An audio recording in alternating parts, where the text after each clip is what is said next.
Good morning dear student, welcome to Sanskrit class.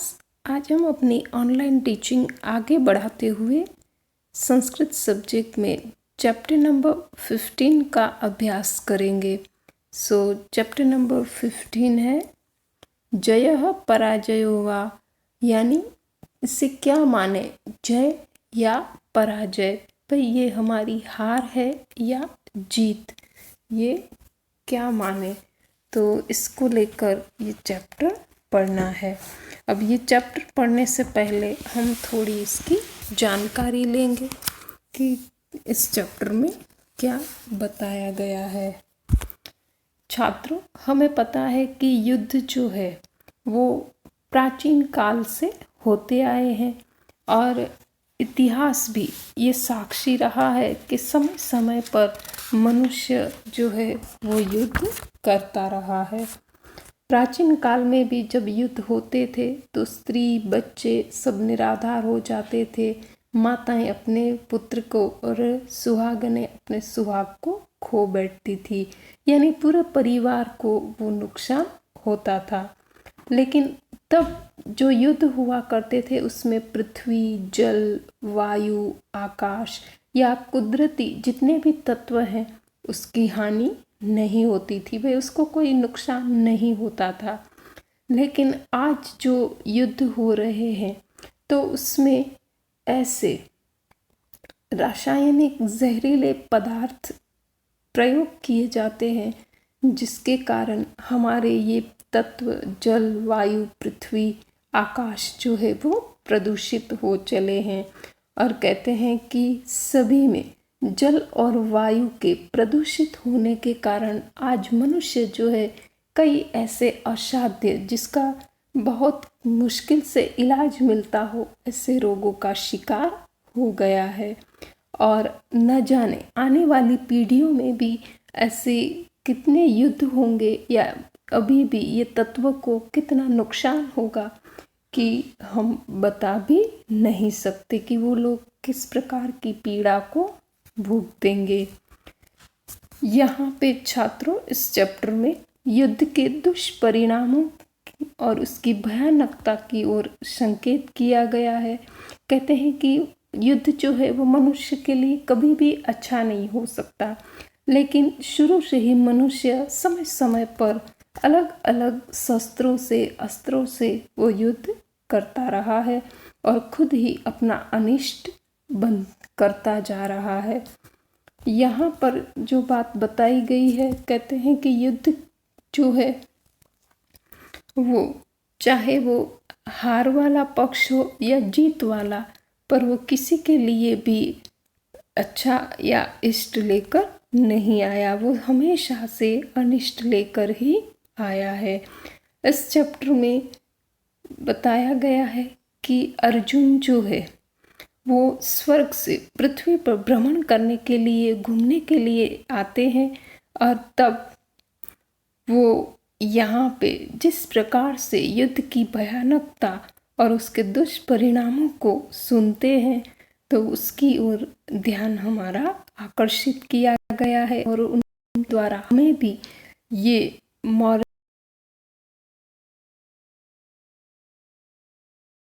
भी लाभदायी नहीं होते, भाई उसमें उसको नुकसान ही होता है। तो चलो देखते हैं। एकदा स्वर्गस्थित अर्जुनः पृथ्वीं द्रष्टुं कामः भूलोकमागच्छत्। क्या कहते हैं यहाँ पे कि एक बार स्वर्ग में रहा अर्जुन पृथ्वीलोक को देखने की इच्छा से वो पृथ्वी पर आया। प्राप्त भूलोकः स महान्तो जय घोषहं श्रुतवान। क्या होता है यहाँ पे कि जैसे ही वो पृथ्वीलोक पर आया तो उसने बहुत ही बड़ी आवाज में जयनाद सुना, यानी किसी राजा का जयघोष सुना। स जयघोषकारकं जन समूह समीपम गच्छति, और वह जिस प्रकार से जय जयकार करते हुए लोग समूह जा रहा था वो उसके पास गया। सद्य विरमिते विश्वयुद्धे लब्धविजयाः जनाः विजयस्य सत्वम्। क्या कहते हैं यहाँ पे? अनुभवायन्तम आशन। कहते हैं कि जैसे ही वो उसके पास गया तब उसने विश्व युद्ध को विराम यानी थोड़ी राहत, विश्व युद्ध को बंद हुए उसको राहत मिले, थोड़ा ही समय हुआ था और लोग उसकी विजय की जयघोष कर रहे थे और उसी उत्सव में वो उसके साथ जुड़ जाता है और वो उसी के लिए जो विश्व युद्ध हुआ था उसमें विजय मिलने के कारण ये लोग जो है उसका उत्सव मना रहे थे। तान् दृष्ट्वा अर्जुनोऽपि पुरातनं महाभारतविजयं तदानीन्तनानां प्राप्तविजयानां जनानां च स्मरति। क्या कहते हैं कि इस प्रकार लोगों को युद्ध में विजय पाकर जय घोष करते हुए वो देखता है, तब अर्जुन को भी प्राचीन काल में महाभारत की जो उसे विजय मिली थी उस दिनों को, उन लोगों को वो याद करने लगा। एतम अपरिचित पूर्व समुपस्थितम अर्जुनम ते जनाः स्वकीय विजयोत्सवे योजितवन्तः। क्या कहते हैं यहाँ पे? कहते हैं कि इससे पहले न कभी देखा हो ऐसा अपरिचित अर्जुन को देखकर ये लोग जो है उसे अपने विजय उत्सव में उसको शामिल कर लेते हैं और अर्जुन भी उसी को देख के प्रसन्न होता है और उसके साथ जुड़ जाता है। अब आगे देखते हैं।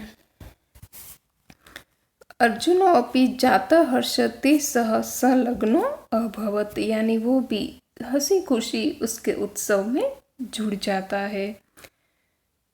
कंचित कालांतरम स तृषमनुभूतवान् अभ्यागतेन तेन अश्व एको याचित।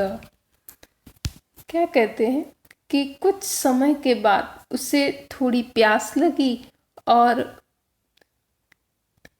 उन्होंने एक अश्व यानी हॉर्स घोड़े की याचना की, एक घोड़ा मांगा। याचिताश्वशो अश्वमारुहा जलम पातुम नगराद बहिः स्थितमेकं परिपूर्वं सरोवरं गतवान्।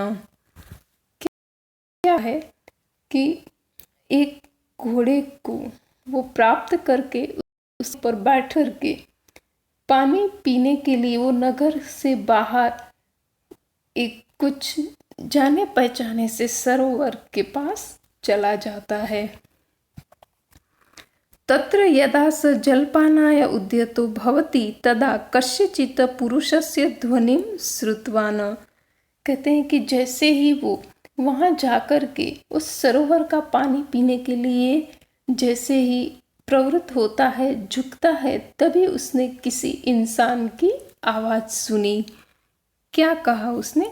महाशय सर्गम इदम जलम अधुना अपेयमस्ति। अर्जुनः साश्चर्य तम दृष्टपूर्वं पुरुषं पृच्छति कथमिदं सगरं जलं प्रकृति निर्मिताः सरोवराः तु सदैव पेयजलाः एव भवन्ति। क्या कहते हैं यहाँ पे कि हे महाशय ये पानी विषैला है, जहरीला है, अभी वो पीने के योग्य नहीं है। अर्जुन ने आश्चर्य के साथ पहले कभी नहीं देखे ऐसे इंसान की ओर वो देखा और पूछने लगा कि किस प्रकार से ये पानी जहरीला हो गया है। प्रकृति के निर्माण में ऐसे सरोवर के पानी तो हमेशा पीने के योग्य ही होते हैं, तो ये कैसे पीने योग्य नहीं रहा। स्वरेण युवकः कायेन वृद्ध इव कश्चित् भग्नदन्तः धवलकेशः सदण्ड एकः जनः अर्जुनस्य समीपम् आगतवान्।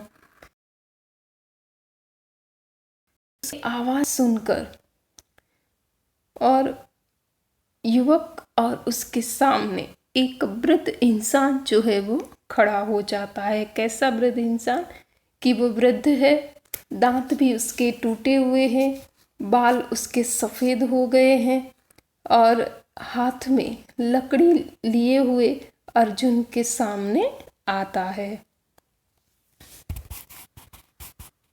अर्जुन साश्चर्य तम दृष्टपूर्व पुरुषम पृच्छति कथमिदं सागरम जलम अदृष्टपूर्व तादृश जन दृष्टवा अर्जुन आश्चर्यचकितः संजातः। कहते हैं कि पहले उसने कभी न देखा हो ऐसा इंसान देखकर अर्जुन को आश्चर्य होता है। माँ भारत कालीन स्थूल कायान बलिष्ठान जनानम स्मरणम स